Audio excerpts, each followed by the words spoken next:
Сәлем достар, бүгін сіздермен ең оңай шоколадный пирог жасайтын боламыз. Көп уақытыңызды алмайды, пропитка қажет етпейтін, шаймен ішкенде жұмсақ болып шығатын пирог дайындайтын боламыз. Міндетті түрде видеоның соңына дейін қарап, менімен бірге жасап көріңіздер.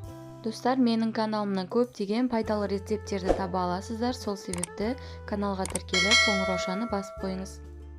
Ең алдымен ыдысқа қантты саламыз, 2 жұмыртқа қосамыз, 1 шай қасық тұз қосамыз. Барлығын жақсылап миксермен араластырамыз.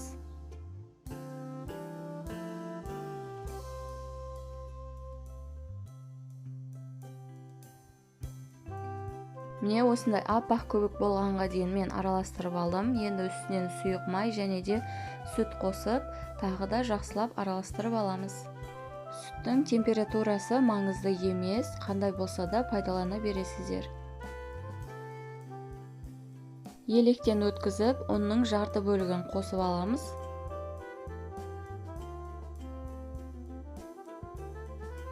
Бір шай қасық қопсытқышты, яғни разрыхлительді қосып аламыз. Алдымен осылай араластырып аламыз. Одан кейін барып, миксердің ең жай жылдамдығынан бастап араластырамыз. Оның қалған жарты бөлігін де қосып, тағы миксерлейміз.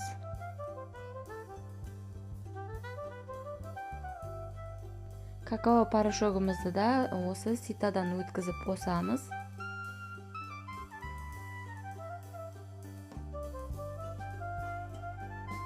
Осылай түйіршік болып қалған жерлерін қасықпен езіп саламыз.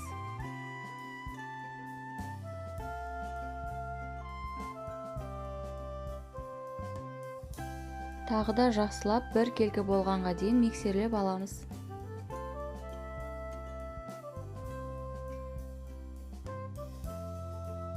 Енді ерітілген немесе бөлме температурасында еріп тұрған майымызды қосып, жақсылап араластырып аламыз.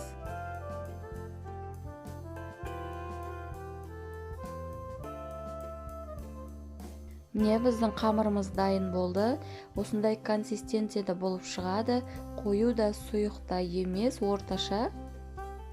Бізге осында 24 сантиметрлік форма керек болады. Оны ішін майлап, қамырды құйсаңыздар болады, немесе пергамент қағазын астына төсеп алсаңыздар, соның үстінен құюға да болады.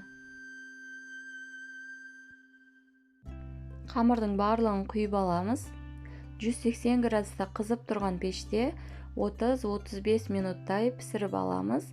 Піскен піспегендігін ағаш таяқша арқылы тексересіздер. Не достар, пирог пісіп шықты. Мен шамамен 40 минутқа жақын уақыт ұстадым пешкада. Одан кейін 1 сағаттай бөлме температурасында суытып алдым. Енді оның шеттерін осылай пышақпен босатамыз. Одан кейін формасын аламыз. Пирогтың беті тегіс емес болып шыққан болса, осылай астыңғы жағына аударып аламыз. Себебі осы тегіс беті керек болады бізге. Қазір бетіне жағатын глазурын дайындайтын боламыз. Ол үшін бізге шоколад және де сұйық май керек болады. Шоколадтың үстінен сұйық майымызды құйып, микроволновкада немесе су моншасында ерітіп аласыздар. Шоколадты ерітіп болғаннан соң, осы біздің пирогымыздың бетінен жағып шығамыз.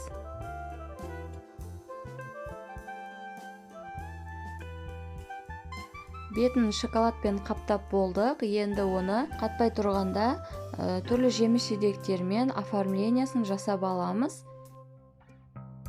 Мен құлпынайды пайдаланамын. Сіздер өздеріңізге ұнаған кез келген жемісті пайдалансаңыздар болады. Осылай құлпынайларымызды орналастырып шығамыз.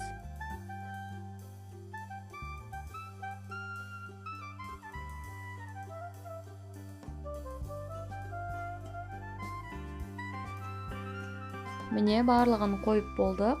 Енді оны 10-15 минутқа тоңазытқышқа қоямыз. Бетіндегі шоколады қату керек.